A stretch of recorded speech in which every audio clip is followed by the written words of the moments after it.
그런가 하면 여당에서는 이 낙동강 벨트를 탈환하기 위해 다른 지역의 국회의원들을 3선, 5선 낙동강 벨트에 집중 투하하겠다라는 작전을 펴고 있습니다.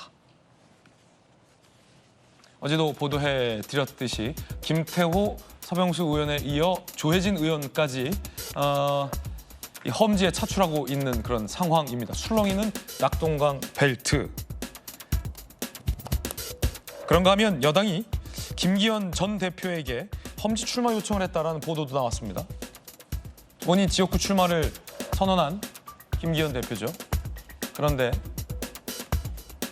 민주당 이상헌 의원의 현역 지역구인 울산 북구의 출마를 당이 검토하고 있다는 보도가 나왔어요.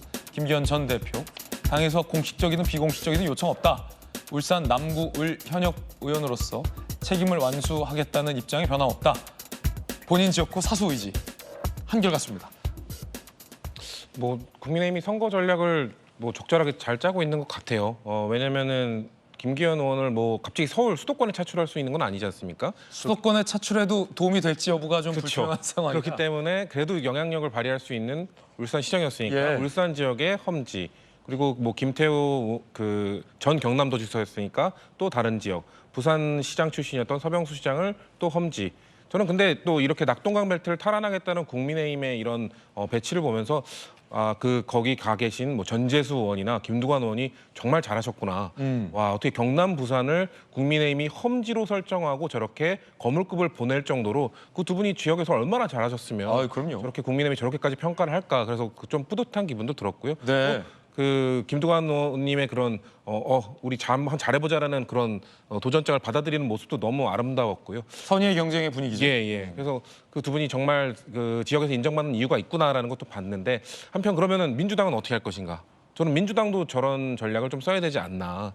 방금 좀 전에 얘기했던 임종석 전 실장도 저는 우리 당의 그 정도 인물이면 활용을 해야 된다고 생각합니다. 그럼 어떻게 적절하게 활용할지를 같이 논의했으면 좋겠다라는 생각이 있고요. 그냥 안 주자 이러지만 말고 활용 좀 하자. 그렇죠. 그래서 저는 임혁백 공관위원장께서 말씀하신 두 번째 기준 전 정부에 대한 윤석열 정권의 탄생에 책임이 있는 분들에 대한 이야기는 너무 해석이 많아요. 해석이 많기 때문에 해석이 많다는 건 뭐냐? 그 기준은 사실상 적용하면 안 되는 겁니다. 네. 왜냐하면 예를 들면 임종석 전 실장은 책임이 없는데라고 생각하는 지지자분들도 이번 선거에서 우리 지지를 끌어내기 위해서는 그분을 배치면 안 된다는 거죠.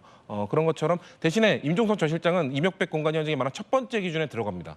선배들은 후배들을 위해 좀 비켜줘야 되지 않겠냐라고 말한 거에도 들어가기 때문에 그렇다면은 선배들이 기존의 지역구가 아닌 다른 지역구 어떻게 할 것인가. 저는 임혁백 공관위원장이나 지도부에서 비슷한 생각을 하고 있을 것 같아요. 다만 아마 이 설 이후에 발표를 하겠다고 하는 것이고, 설 이전에 그래도 이렇게 자발적으로 하기 전에 먼저 당에서 이렇게 제안하는 것보단 먼저 나서는 모습을 보여달라는 시간을 조금 준 것이고, 아마 설 이후에는 우리 당에서도 그런 거물급 정치인들의 좀 지역구 이동이나 험지 출마 이런 것들이 있어야 된다. 없다면은 전략상 좀 밀릴 거라고 봅니다. 김기현 전 대표 관련해서 말이죠. 조금 대조적입니다. 서병수 의원이나 김태호 의원 그리고 조혜진 의원 같은 경우는 그래 이 낙동강 벨트가 험지고 한다면 내가 가보겠다라는 모습인데, 김기현 대표 같은 경우는 절대 그럴 수 없다. 사실은 당대표직에 물러날 때도 당내에선 이런 얘기 있었거든요. 당대표에서 지금 물러난 게 아니라 본인 지역구 불출마를 하라 그랬는데, 본인 지역구 출마를 위해 당대표를 물러나시더니 이번엔 당이 험지 출마를 요청하더라도 나는 내 지역을 사수하겠다라는 모습으로 비춰져서 다른 분들과 되게 대조적인데 어떻게 보십니까? 그건 아마 김기현 대표 지난번 사퇴 과정에서 조금 서운한 게 많이 아직 남아 있어서 저러시는 것 같은데, 아마 수용하지 않을 수가 없을 것 같다 이런 생각이 들고요. 저는 이번에 중진들 지역구 조정하는 저걸 보면서 한때는 영남 다선 중진들 물갈이에 불출마하라는 압력도 굉장히 셌었잖아요. 그런데 이제 이렇게 나오는 거 보면서 국민의힘이 이번 총선을 앞두고 굉장히 절박하구나. 그 절박한 게 이제 이런 식의 지역구 조정에서 묻어나는데, 다행히 오늘 김태호 의원까지도 이제 수용하겠다는 의사를 표시를 했고요. 저는 김기현 전 대표는 받아들이지 않을 수가 없을 것 같고, 단 걱정되는 분이 이제 조혜진 의원인데요.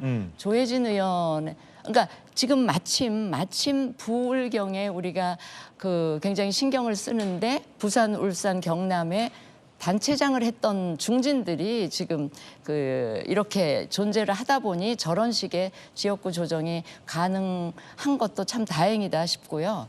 근데 이제 조혜진 의원의 경우는 그 밀양 창녕 그 지역에서 재선하고 한 텀 쉬었다가 지금 3선을 하고 있기 때문에 그렇게 다른 지역으로 본인이 가는 게 이제 경쟁력이 있을까, 당선 가능성이 있을까, 아마 본인도 굉장히 불안하게 생각을 할 것 같아서 네. 아마 고민을 좀 길게 하지 않을까 그런 생각이 듭니다. 그런가 하면 이제 공천 자본과 관련하여서 당연히 이제 중진 의원으로 볼 수 있는 김성태 전 의원 같은 경우 본인이 이제 사면됐고 강서 지역 험지에서 국회의원 당선을 여러 번 했었는데 이번에 컷오프 됐잖아요. 7일에 김성태 전 의원이 기자회견을 갖고 친윤 의원들이 의도적으로 나를 공천 배제시켰다라며 상당한 문제 제기를 했습니다. 어떻게 보십니까? 뭐 저는 특정인을 두고 말씀을 드릴 건 아니고요. 그 사면이 됐다고 하더라도 공천 배제하기로 한 국민의힘의 그 공천 룰 자체에 대해서만 말씀드리면은 그 룰은 굉장히 타당하다고 봐요. 왜냐하면은 일단 법적으로 봐도 우리가 그 형의 효과를 없애는 사면을 했을 때 그게 형의 효과는 없어지지만 그 형을 받은 원인이 된 사실 자체의 효과까지 없어지는 게 아니라는 대법원 판례가 있습니다. 이거는 확고하게 대법원 판례로 굳어져 있고요. 그다음에 정치적인 측면에서 봐서도요. 그 국민의 눈높이를 봐야죠. 그러니까 우리가 강서구청장 보궐선거에서 사실 뼈저리게 경험을 해봤지 않습니까? 사면이 됐다고 하더라도 결국 국민들 마음속에서까지 사면이 됐는지가 중요한 거예요. 이 부분을 그 고려를 하지 않을 수가 없습니다. 또 민주당보다 높은 어떤 그 도덕적인 공천 기준을 설정해야 되기 때문에 그런 점에서라도 유죄 확정 판결을 받았다고 하더라도 일정한 유형의 그 범죄에 대해서는 사면이 됐다고 하더라도 공천하지 않겠다. 이런 기준을 가져갈 수밖에 없는 것이고요. 다만 그렇게 해서 이제 공천 배제가 됐다고 하더라도 그분들의 어떤 경험이나 경륜 이런 거는 또 당에서 경청하고 그래야 될 부분들이 있을 수 있습니다. 그런 것에 대해서는 당에서 또 충분히 그분들을 다독이고 경험과 경륜을 경청할 수 있는 또 그런 장을 마련해 드려야 되지 않을까. 그런 정도의 개인적인 생각을 가지고 있습니다. 이에 대해서 뭐 아무 말 대잔치다. 김성태 전 의원에 대해서 당내 이제 주류 의원들의 이런 비판 굉장히 좀 격해지고 있는데 앞서 말씀하셨던 컷오프 되는 분들에 대해서도 예우를 갖춰야 한다라는 인식으로 봤을 때 적절하다고 보십니까?